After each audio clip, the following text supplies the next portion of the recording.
Olá pessoal, então vamos para mais um conteúdo novo de física sobre movimento uniforme. Na física, o movimento uniforme, que é o MU ou mu, representa o deslocamento de um corpo a partir de um determinado referencial sob a velocidade constante. Dessa forma, o movimento uniforme ocorre quando um corpo percorre distâncias iguais em intervalo de tempos iguais. Por exemplo, um carro percorre uma trajetória de São Paulo, Rio de Janeiro, com velocidade constante de 120 km por hora. Então, a velocidade vai ser constante. Aqui, ó, a velocidade nesse movimento, ela é constante. Movimento retilíneo uniforme. Movimento uniforme, mu, a trajetória percorrida pelo corpo pode ter diversas formas. Reta, em linha reta, ela pode ser circular, ou então ela pode ser curvilínea. Desde que o corpo permaneça em velocidade constante, a trajetória pode ter essas formas.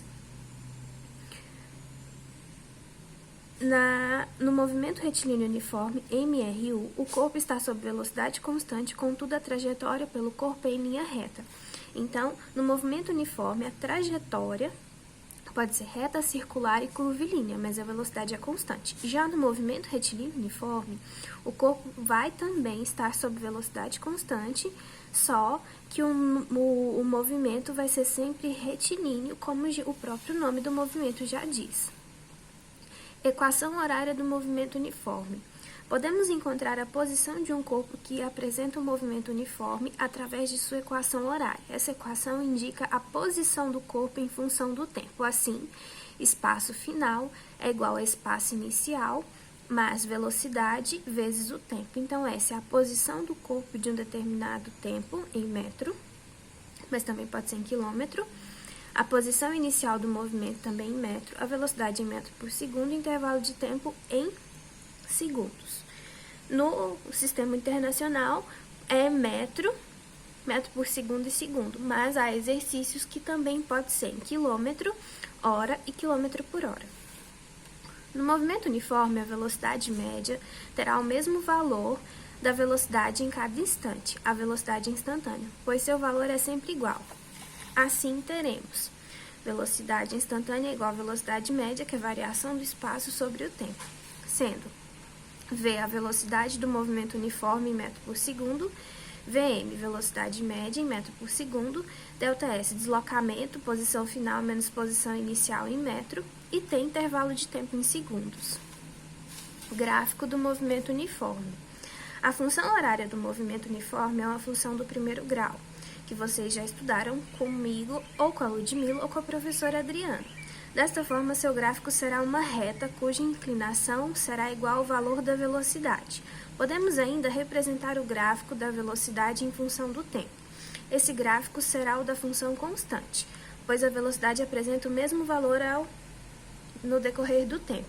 Então, nesse primeiro gráfico, eu tenho um gráfico da posição com o tempo, então vai ser uma reta crescente. E nesse segundo gráfico vai ser da velocidade com o tempo e vai ser constante, porque mantém a mesma velocidade, o mesmo tempo.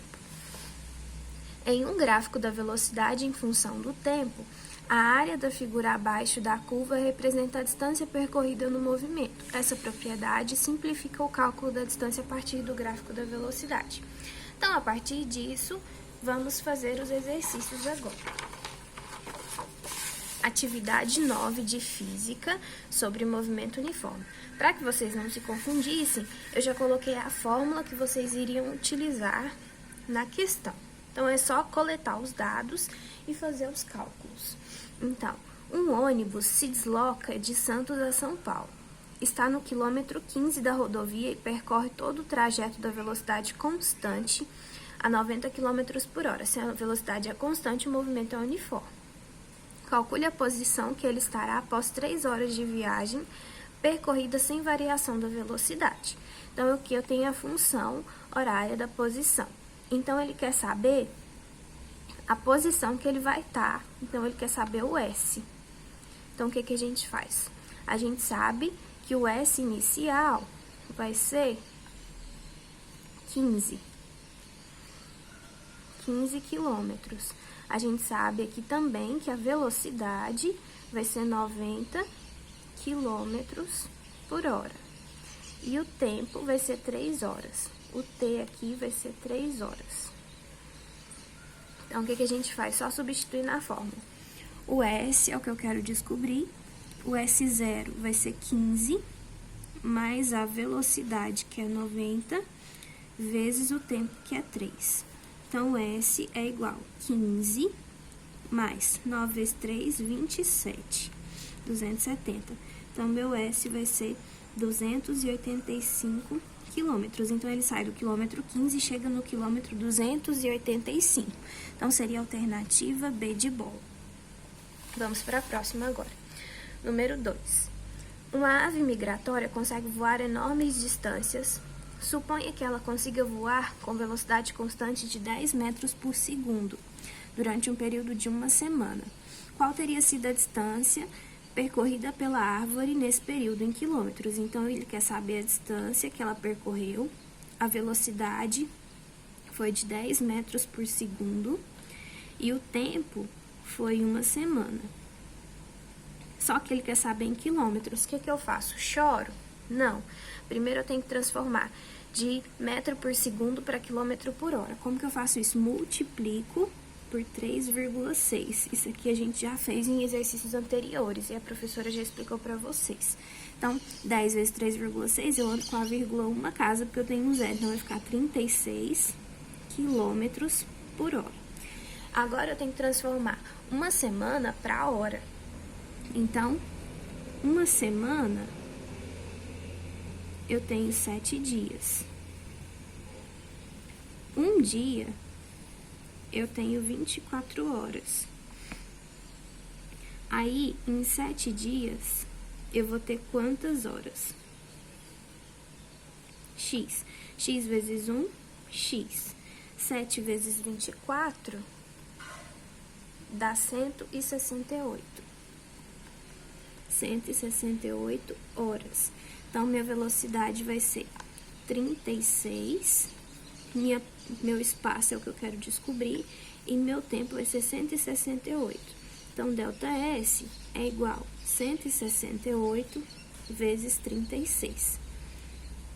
168 vezes 36 dá 6.048 quilômetros. Então, a alternativa que contempla isso seria a alternativa B de bola também. Muito fácil. Essas transformações a gente já tinha aprendido em outros exercícios.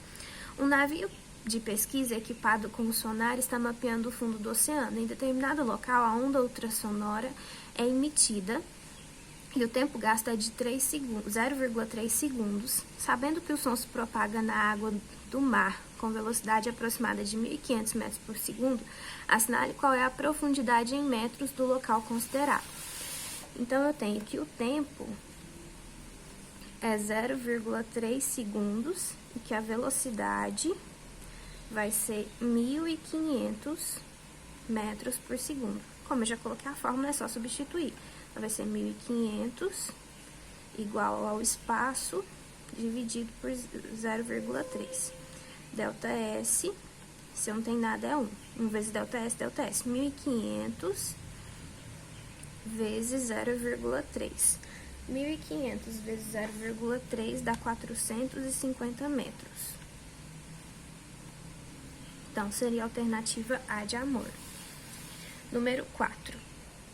Um móvel com velocidade constante igual a 20 metros por segundo parte da posição 5 metros de uma reta numerada e anda de acordo com o sentido positivo da reta. Determine a posição do móvel após 15 segundos de movimento. Então, eu quero saber, eu quero espaço, eu tenho uma velocidade de 20 metros por segundo, eu tenho que a posição inicial é 5 metros, e eu tenho que o tempo vai ser 15 segundos. Então, é só substituir. O espaço que eu quero descobrir, o espaço inicial vai ser 5, mais a velocidade, que é 20, vezes o tempo, que é 15. Então, o espaço é igual a 5 mais 20 vezes 15 dá 300. 300 mais 5 vai dar 305 metros. Então, seria a alternativa C de casa. Agora, número 5 e última questão. O homem sai da posição 15 de uma pista de caminhada e anda até a posição 875, mantendo uma velocidade constante de 2 metros por segundo. Sabendo disso, determine o tempo gasto para completar a caminhada. Então, a gente tem que a posição inicial do homem é 15 metros, a posição final do homem é 875 metros, a velocidade dele é 2 metros por segundo, e aí a gente quer saber o tempo que ele gastou. Então, vai ser 875 igual a posição inicial, que é 15, mais a velocidade, que é 2, vezes o tempo. Se ele tá positivo, passa para cá negativo. Então, 875 menos 15 igual a 2t. 875 menos 15 dá 860 igual a 2t. O que está multiplicando o t passa dividindo. Então, 860 dividido por 2 igual a t. 860 dividido por 2 dá 430 segundos, que seria a alternativa A. Espero que vocês tenham entendido. Fiquem com Deus e até a próxima.